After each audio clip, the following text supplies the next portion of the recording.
On 1,000 worlds across the galaxy, war does not require a reason. It requires only the presence of an enemy, and failing that, the presence of another green-skinned brute willing to provide one. Empires have studied this phenomenon for millennia and arrived again and again at the same uneasy conclusion.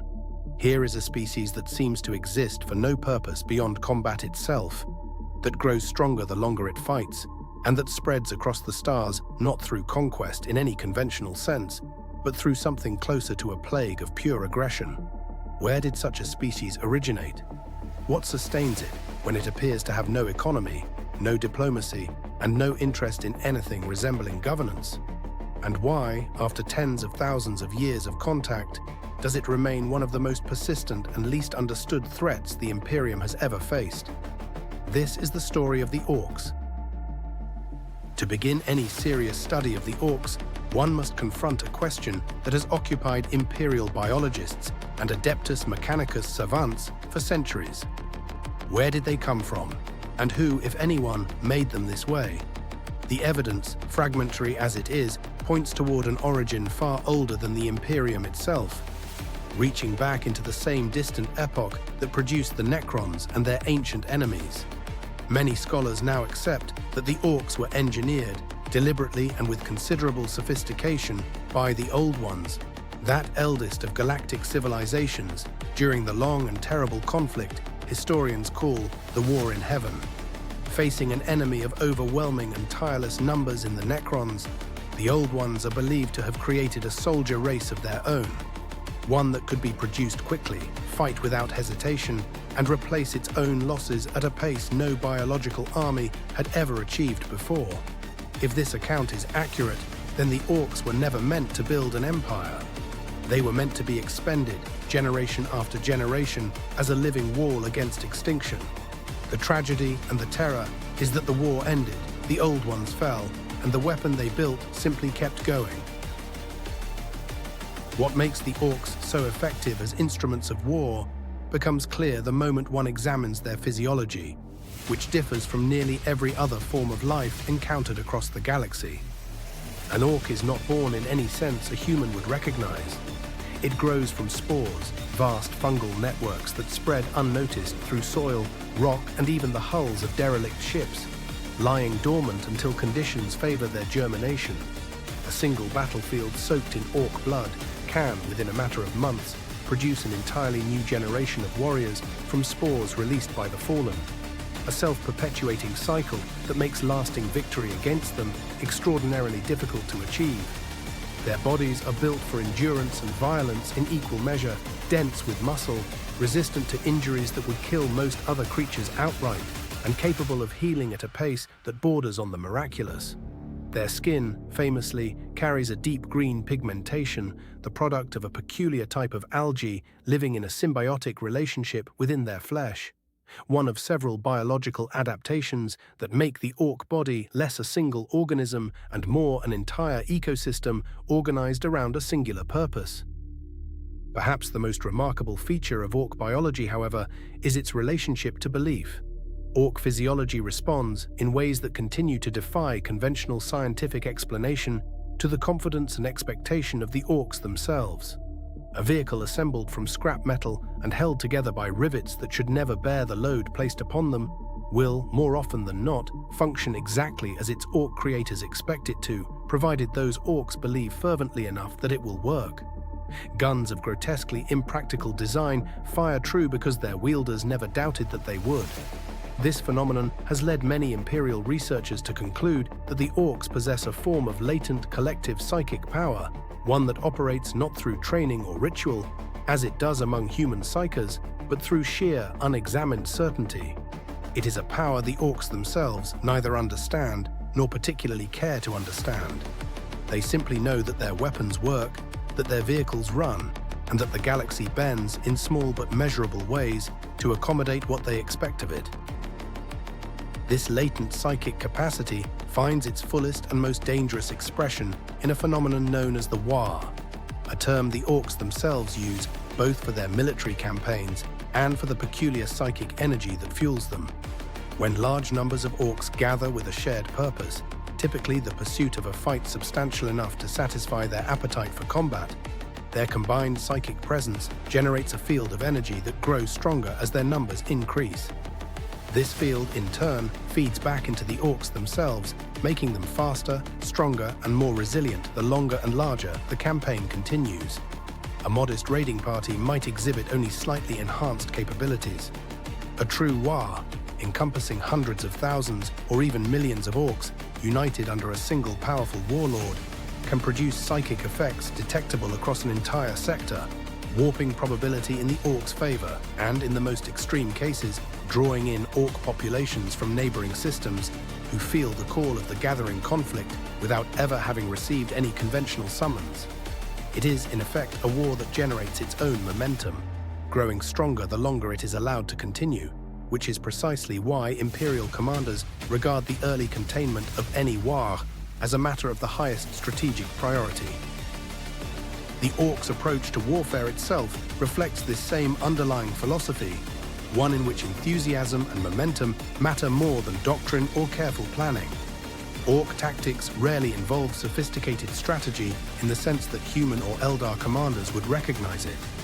Instead, Orc warlords, known as Warbosses, favor overwhelming numbers, direct assault, and a willingness to absorb casualties that would break the morale of almost any other fighting force.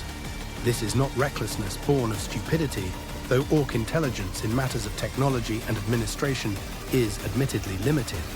It is a reflection of a culture in which combat itself is the primary source of meaning, status, and satisfaction, making the outcome of any particular battle, in a strange sense, secondary to the experience of having fought it at all.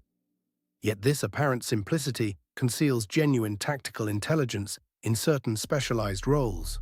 Orc strategists, known as Big Mechs and Weird Boys, and cunning individual warbosses have, on numerous documented occasions, demonstrated the capacity for genuine cunning, exploiting terrain, misdirecting enemy forces, and adapting rapidly to unexpected resistance. The Orcs are not merely a horde, they are a horde capable, when circumstances demand it, of surprising sophistication. Central to understanding how the Orcs organize themselves for war is the internal social hierarchy that governs every Orc society, a structure built almost entirely around physical size and combat prowess. The smallest and least significant Orcs, known as Gretchin, occupy the lowest rung, performing menial labor and serving as expendable auxiliaries in battle. Above them stand the ordinary Orc warriors that form the bulk of any fighting force, followed by increasingly larger and more dangerous variants as an individual Orc ages and survives further combat, growing not only in strength but in size, a biological trait that ties status directly to physical evidence of survival. At the apex of this hierarchy stand the Warbosses, Orcs who have proven themselves through decades or centuries of continuous warfare, growing to towering proportions and commanding the loyalty of entire clans through a combination of raw physical dominance and undeniable success on the battlefield. Orc society, in this sense, operates as a remarkably honest meritocracy of violence. There is no inherited nobility, no bureaucratic advancement. An Orc rises through the ranks by winning fights, and it falls the moment it stops winning them. Beyond this internal hierarchy of size and strength, Orc society divides itself further into distinct clans, each identifiable by particular colors, symbols, and cultural inclinations that shape how its members prefer to wage war. The Goths, easily recognized by their black and often skull-adorned war gear, represent perhaps the purest expression of Orc martial culture, valuing direct close-quarters combat above all other forms of warfare and producing an outsized proportion of the greatest warbosses in recorded history.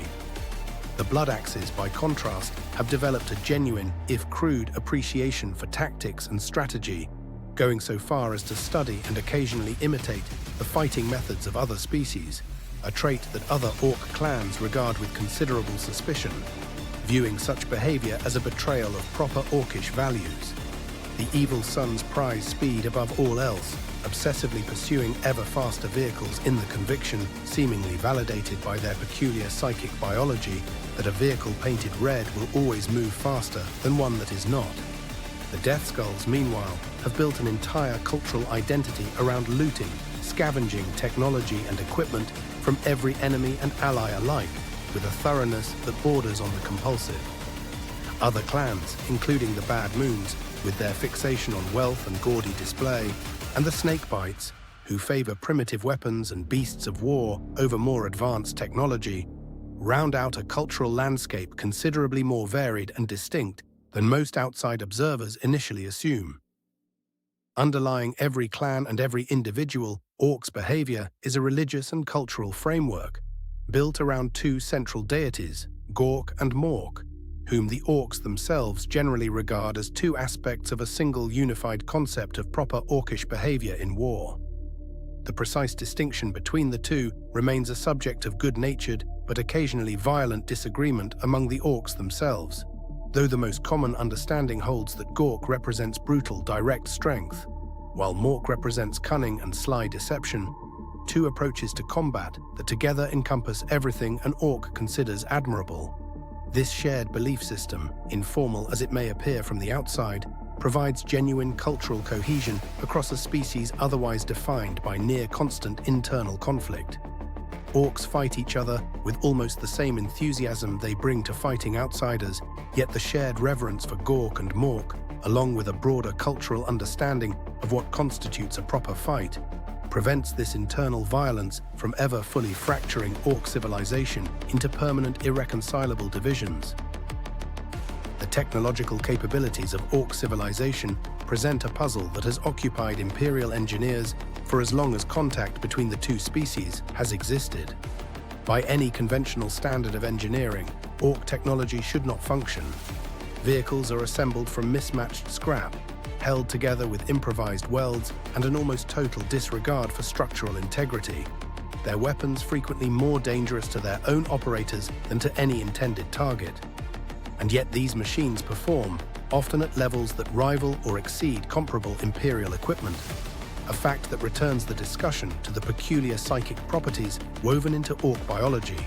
Orc technicians, known as mech boys, possess an intuitive, almost savant-like grasp of mechanical function that owes as much to unconscious psychic influence as it does to any genuine engineering knowledge, producing results that defy replication by more conventional scientific methods.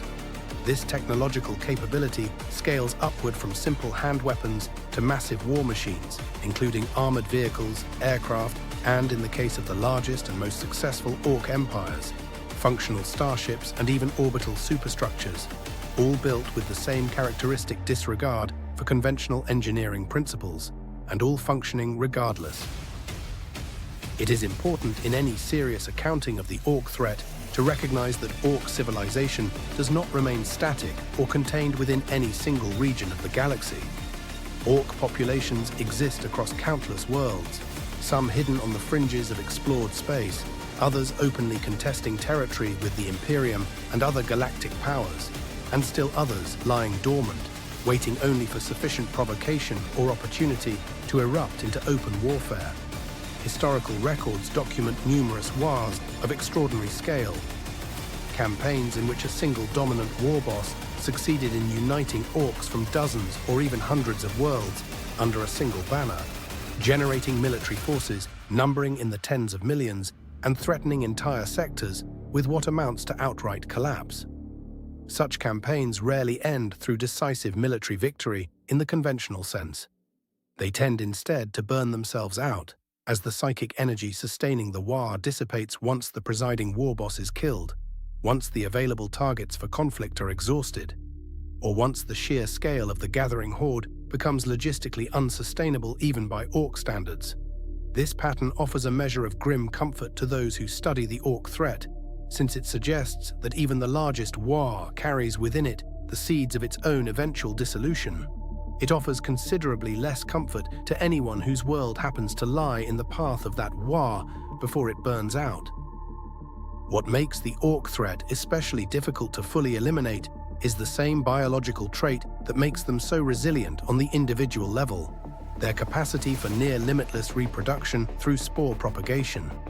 Unlike most rival civilizations, whose populations require generations to recover from significant losses, Orc numbers can rebound with startling speed, provided sufficient biomass and suitable conditions exist for spore germination. Entire orc populations, believed exterminated after apparently decisive military campaigns, have been known to resurface decades or even centuries later, regenerated from spores that lay dormant in soil or wreckage the entire time. This has led some of the more pessimistic scholars within the Imperium to conclude that outright extermination of the orc threat may be functionally impossible, that the best any galactic power can realistically hope to achieve is containment, disruption, and the prevention of any single Waaagh from reaching a scale capable of threatening core Imperial worlds. It is a sobering assessment, and one that has shaped Imperial military doctrine toward the Orcs for millennia, favoring rapid, overwhelming response to any emerging Orc threat over any hope of a final, lasting solution. The scale of the danger the Orcs represent, then, does not stem from any single overwhelming strength in the way it does with certain other galactic threats. It stems instead from a peculiar and stubborn combination of factors that together make the Orcs almost uniquely difficult to permanently defeat. Their biology renders them resistant to attrition. Their culture provides them with essentially limitless motivation, since war itself constitutes their primary source of meaning and satisfaction, requiring no external justification or strategic objective beyond the fight itself. Their latent psychic capabilities grant their technology and their combat effectiveness a degree of unpredictable power that resists conventional analysis. And their sheer numbers, spread quietly across countless worlds throughout the galaxy, ensure that even total victory in any single conflict addresses only a fraction of the broader threat. Imperial commanders who have spent careers fighting the Orcs often describe them not as a conventional enemy to be defeated, but as a persistent condition to be managed, not unlike a chronic affliction that flares periodically into crisis before subsiding once again, never fully cured, only ever, at best, contained.